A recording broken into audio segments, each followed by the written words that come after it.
Question 1 says, for a uniform rectangular sheet shown in the figure, the ratio of moments of inertia about the axis perpendicular to the sheet and passing through O, which is the center of mass, and O dash corner point is. The question is clearly from the topic rotation and it is about moment of inertia. The parallel axis theorem will be quite handy in solving this. What we do is, let us assume that this dimension is A and this dimension is B. So, we are assuming that the length is A and the breadth is B, and let us also assume that the mass of this sheet is m. So, in terms of AB and m, the moment of inertia about axis through O, let us call it IO, is then given as m into A square plus B square divided by 12. That is moment of inertia about the axis through O, the perpendicular axis through O. What about IO dash, moment of inertia about the parallel axis passing through O dash?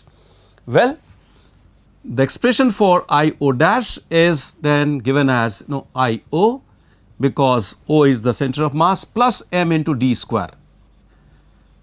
And what is d?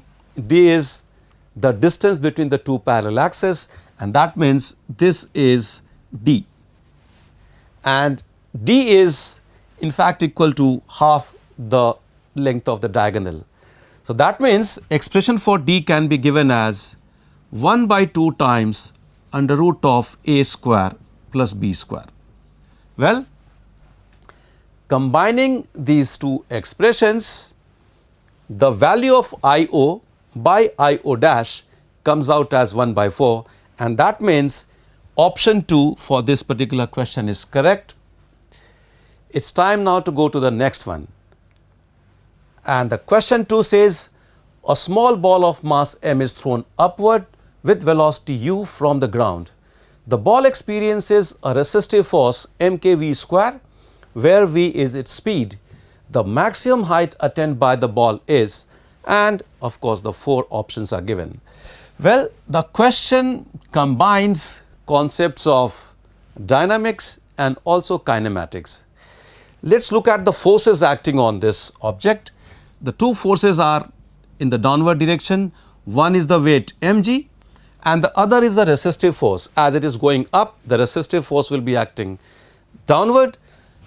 The resistive force is given as mk into v square. So, these are the two forces acting in the downward direction, the velocity is in the upward direction, and if we call the upward direction as the positive direction, the expression for acceleration is then minus of g plus kv square. So, let us write here, we have acceleration A as minus of g plus kv square, that is the net force divided by mass will give us this relation, and to find the maximum height reached, we substitute A as v dv by ds. Let us do that. So, we have v dv by ds equal to minus of g plus kv square. Well, in the next step, we can do cross multiplication and carry out integration. So, that will give us the expression v dv divided by g plus kv square is equal to minus ds, and let us now put the limits and carry out integration. What are the limits for s? Initially it is 0 and finally it is the maximum height. Let us call it hm, maximum height. So, we have here 0 and this is the maximum height hm. Initial value of v is given as in fact u, and the final value will be 0 when it is at the maximum height. So, carrying out the integration will give us the value of the maximum height, and if we perform the integration using the method of substitution will be quite handy in evaluating this integral.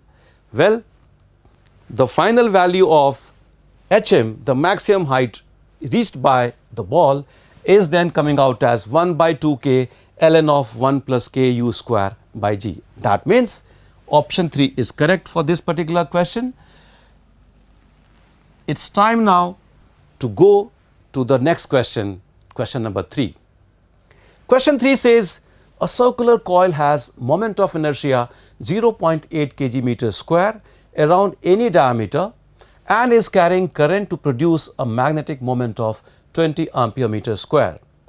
The coil is kept initially in a vertical position and it can rotate freely around a horizontal diameter.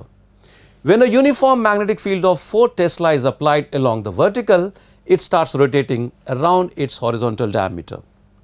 The angular speed the coil acquires after rotating by 60 degree will be, and the 4 options are given.